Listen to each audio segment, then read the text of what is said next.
The internal combustion world, particularly Toyota, they are preying on a hydrogen miracle. They're praying that engines that run on hydrogen will be able to beat EVs, because obviously Toyota is so far behind when it comes to EV development, when it comes to electric car sales, even hybrids. It even doesn't know how to do hybrids that well anymore. Look at the truth here.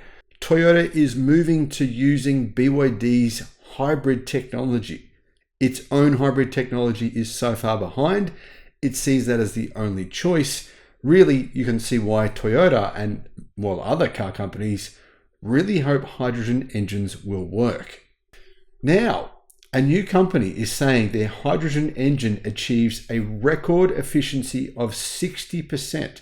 60%, which is incredible. Internal combustion is at around 33%. That would double the best internal combustion engines, almost double them, their efficiency today. Could this save internal combustion? I know, guys, there's videos on YouTube saying that Elon Musk has revealed his new hydrogen future and that's Tesla's plan. Tesla certainly does not have any plans for hydrogen whatsoever. That's all fake news. But this new hydrogen engine apparently is very real. Hello, my friends. Welcome to the channel. I'm Sam Evans. You're watching Electric Viking. If the dawn of the electric vehicle age has, companies concerned that internal combustion is finished, that's for a good reason, because in my opinion, internal combustion is over. The only kind of internal combustion we currently really need is, that used in ships that go a long way and carry lots of containers, but eventually those will go as well. Potentially that's where hydrogen engines could be useful, and in rockets. So, SpaceX type rockets. But other than that, internal combustion doesn't really have any kind of future on planet Earth. The H2 Starfire, a hydrogen-powered combustion engine, produces water as a byproduct, and it has the highest efficiency of any engine ever created.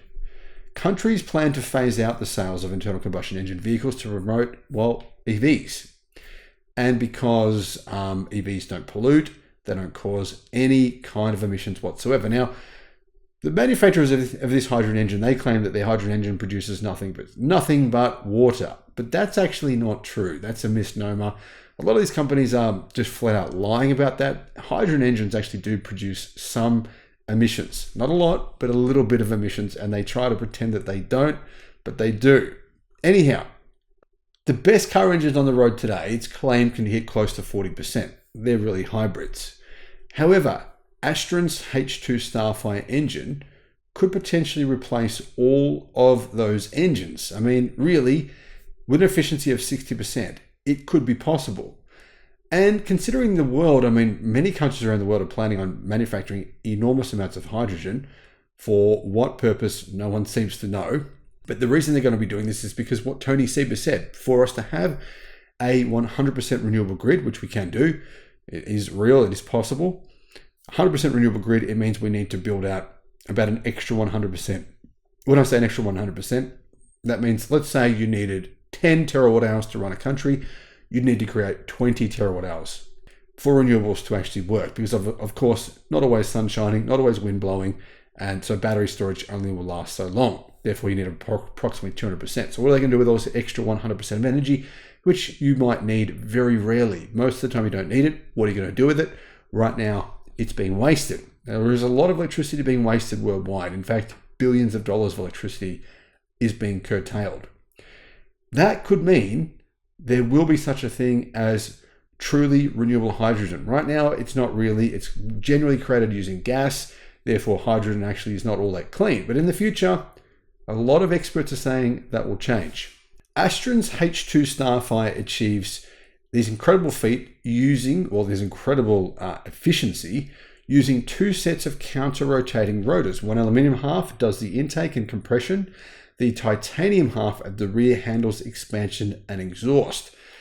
Now you're probably thinking to yourself, hang on a minute, titanium. This was all sounding great for car engines. Maybe it could have been real, or maybe some kind of engines, not necessarily cars, could be for aeroplanes, ships, potentially rockets, maybe even.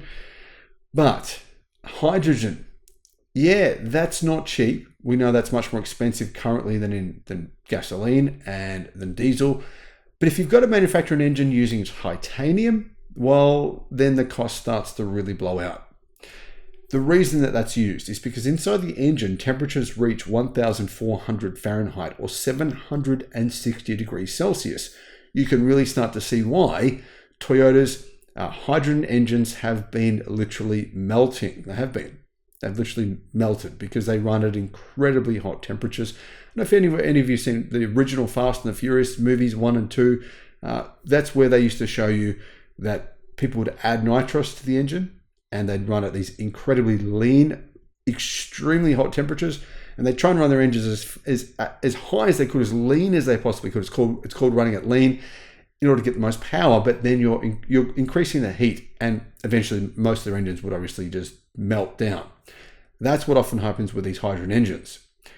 Hydrogen can burn cleanly, though, at those temperatures to produce energy, noise, and mechanical vibrations that, motorheads, that they love, that they seem to be able to not do without.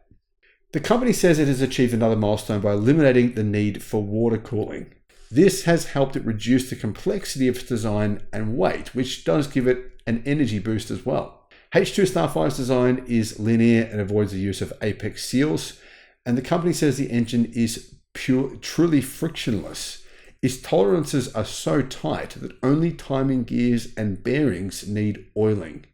That means basically it doesn't have an oil sump.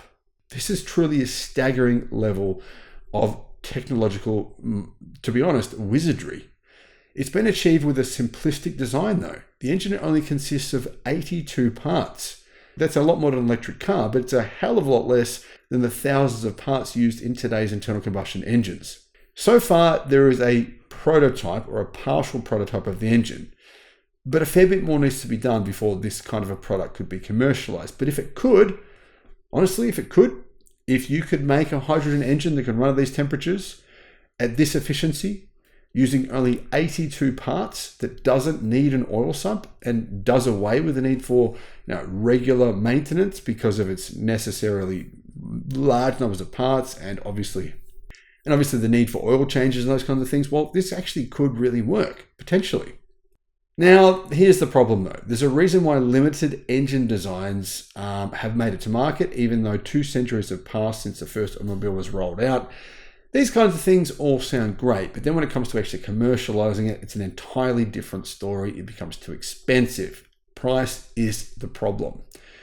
Currently though, we've got to start making hydrogen renewable to begin with. It's currently made through basically the burning fossil fuels. Primarily, 90%. In fact, about 94%. Burning hydrogen or fossil fuel is really neither here nor there. They're both doing the same thing. So until we actually have clean hydrogen and until this engine can be proven to be a commercial success, we're still many, many years away from hydrogen engines ever becoming a real thing. What are your thoughts on this? Could something like this work? Do you see it working? To be honest, guys, I don't think it's very likely. By the time this engine is able to be mass produced, potentially 10 years from now, maybe, electric cars will be so incredibly good. Motors and battery technologies will be so good that even aircraft, even ships won't need hydrogen at all.